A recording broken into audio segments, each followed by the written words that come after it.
My conspiracy theory about Trump is that he's completely a quid pro quo.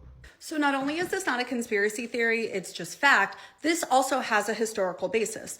Literally, what tariffs were historically was corruption. And tariffs are something that historically a lot of Republicans were actually against. There's this incredible article written by Jay Cost, a conservative, which was published in a Republican conservative magazine, all about how the tariffs cause incredible corruption and are really the antithesis of traditional Republican values.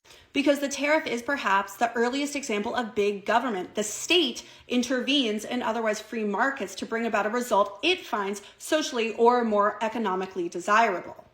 And I mean, this author goes on to say that tariffs for this period of time went on and corrupted our republic.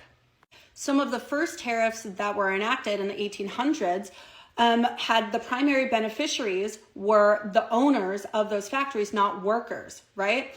And it was the owners whose goods competed with foreign products. They may have passed on some of their effective subsidy to their workers, as tariff supporters argued, but they assuredly kept the lot for themselves, aka trickle-down economics. This created an incentive for the great industrial trusts to involve themselves in politics, so that by the 1880s, Republicans were utterly dependent on the rich for financing of their campaigns. Ultimately, the losers of these tariff proposals were the poor farmers of the Great Plains and the sharecroppers of the South, whose agricultural products were mainly exported.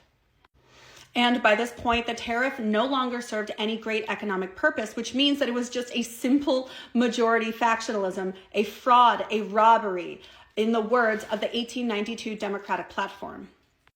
Ultimately, this author argues that history has shown that tariffs lead to political corruption. And it basically means the government is the one that picks winners and losers by having the big companies with access to that government. They're the ones that get exemptions to these tariffs, while it is the small companies that suffer because they don't have access to those government officials in order to bribe them so they don't have to pay the tariff.